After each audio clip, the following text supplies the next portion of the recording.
अगर मैं कहूँ कि एक पहाड़ के कटने से दिल्ली में प्रदूषण बढ़ सकता है और उत्तराखंड में बाढ़ आ सकती है, तो क्या आप यकीन करेंगे? हाँ, आज बात अरावली की हो रही है। स्वागत है आपका मेरे व्लॉग में। मैं दीक्षा झा। आज मैं ये व्लॉग अरावली के ऊपर बनाने जा रही हूँ, जो कि आप सभी इतने समय से देखते आ रहे हैं कि किस तरह अरावली को लेकर धरना प्रदर्शन चल रहा है और इतने प्रोटेस्ट किए जा रहे हैं। ये पहाड़ सिर्फ पत्थर नहीं है, ये भारत की जलवायु, बारिश और जिंदगी की सुरक्षा दीवार है। आज बात करेंगे हम अरावली पर्वतमाला की और उस खतरे की जो पूरे भारत पर मंडरा रहा है। हम रोज विकास की बात करते हैं, लेकिन क्या हमने कभी सोचा है कि जिन पहाड़ों ने हमें बचाया है, अगर वही खत्म हो गए तो क्या होगा? अरावली टूटी तो रेगिस्तान आगे बढ़ेंगे, बारिश घटेंगी और पहाड़ भी सुरक्षित नहीं रहेंगे। अरावली धूल भरी हवाओं को रोकने वाली दीवार है।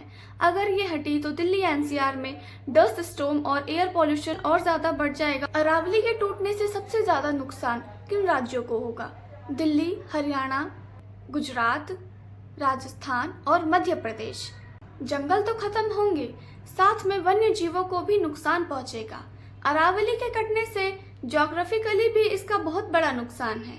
अरावली मॉनसून हवाओं को पूरे उत्तर भारत में संतुलित रूप से फैलाने में मदद करती है।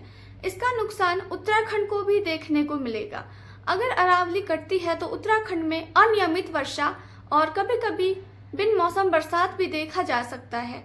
और बरसात में आपको पता ही है कि पहाड़ों में क्या हाल होता है, जैसे कि लैंडस्लाइड्स हो सकता है ये पहाड़ी क्षेत्र तहस नहस हो जाए। अरावली का भौगोलिक विस्तार। अरावली गुजरात माउंट आबू से शुरू होकर राजस्थान, हरियाणा तथा दिल्ली तक फैला हुआ है। अरावली का संबंध कई राजवंशों से भी रहा है। उनमें सबसे मुख्य महाराणा प्रताप यानी कि मेवाड़ राजवंश से है। अरावली पर्वत का महाराणा प्रताप से क्या संबंध है? अरावली पर्वत मेवाड़ राज्य की प्राकृतिक सुरक्षा सीमा थी। इन्हीं पहाड़ियों ने महाराणा प्रताप को मुगल सेना से सुरक्षा और राजनीतिक बढ़त दी।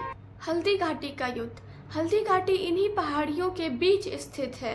इन पहाड़ी मार्गों और संकरे रास्तों ने मुगल सेना को काफी नुकसान पहुंचाया और महाराणा प्रताप को गुरिल्ला युद्ध का अवसर दिया। अरावली पर्वतमाला भारत की प्राकृतिक ढाल है। इसके नष्ट होने से भारत को जल संकट, वायु प्रदूषण, सूखा, मरुस्थलीकरण, जैव विविधता हानि तथा असंतुलित जलवायु जैसे दीर्घकालिक और खतरनाक समस्याओं का सामना करना पड़ेगा। मेरा ब्लॉग देखने के लिए मिलते हैं अब अगले ब्लॉग में।